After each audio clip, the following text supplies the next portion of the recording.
नमस्कार।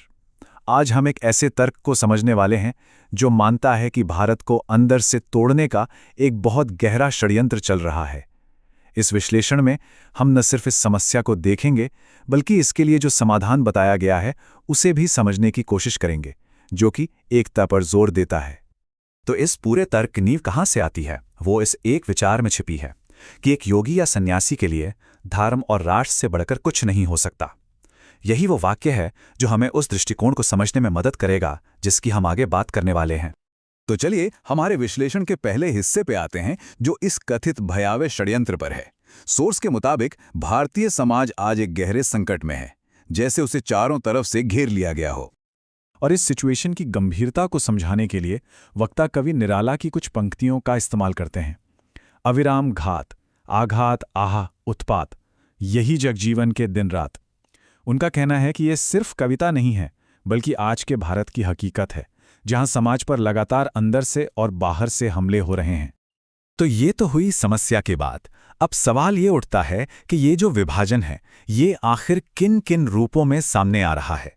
सोर्स के हिसाब से वो कौन सी दरारें हैं जो हिंदू समाज को कमजोर कर रही हैं?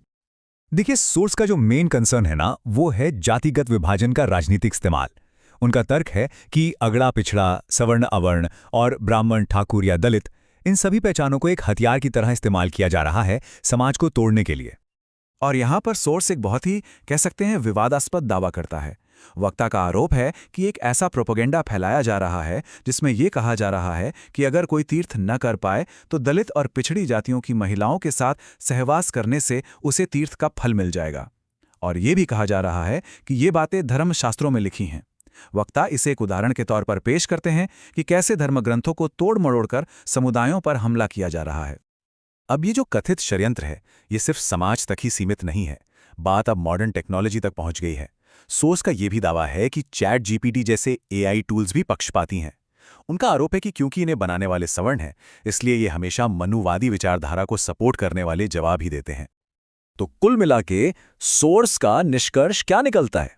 वो ये है कि ब्राह्मणवाद, अंबेडकरवाद, हिंदुत्व और सेक्युलरिज्म जैसी अलग अलग विचारधाराओं के शोर में देश पूरी तरह से कंफ्यूज हो गया है।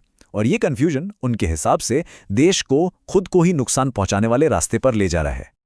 अच्छा, अब तक तो हमने बाहरी खतरों की बात की, पर अब तर्क ये दिया जा रहा है कि खतरा सिर्फ बाहर से ही नहीं बल्कि हिंदू समुदाय के अंदर के ही कुछ सम्मानित लोगों से भी आ रहा है।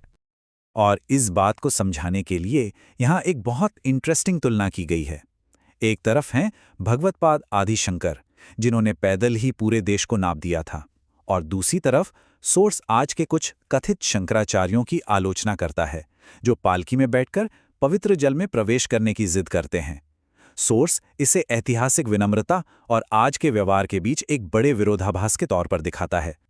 और वक्ता इस बात पर अपनी निराशा जाहिर करते हैं कि यही लोग, यही आंतरिक आलोचक उस सरकार पर हमला कर रहे हैं जिसे करोड़ों हिंदुओं ने ही चुना है। उनके नजरिए में ये तो अपने ही पैरों पर कुल्हाड़ी मारने जैसा है। तो चलिए, अब तक हमने समस्या को समझा, अब बात करते हैं समाधान की।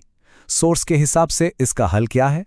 इसका हल अतीत के संघर्षों को याद करके भविष्य के लिए एक होने में है। देखिए, यहां पर सोर्स एक बहुत ही क्लियर बिफोर एंड आफ्टर वाली तस्वीर पेश करता है, और वो कट ऑफ डेट है 2014।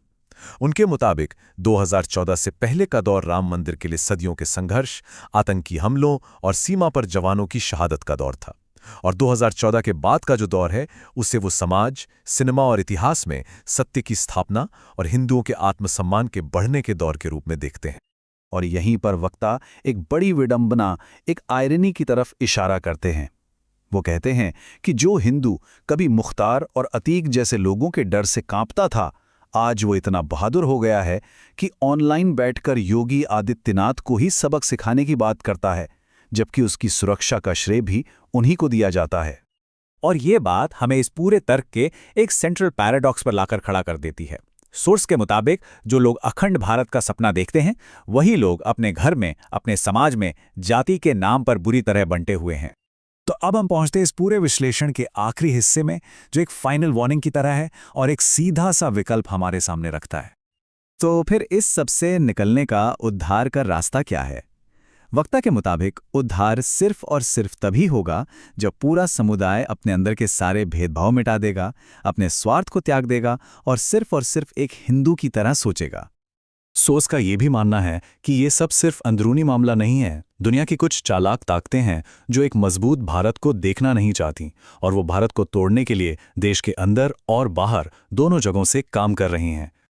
और आखिर में ये पूरा विश्लेषण हमें निराला की इन्हीं पंक्तियों पर लाकर छोड़ देता है, जो एक बहुत गहरी चेतावनी देती हैं। हो रहा भस्म अपना जीवन, चेतनाहीन फिर भी चेतन, अपने ही मन को यूं प्रति मन है छलता।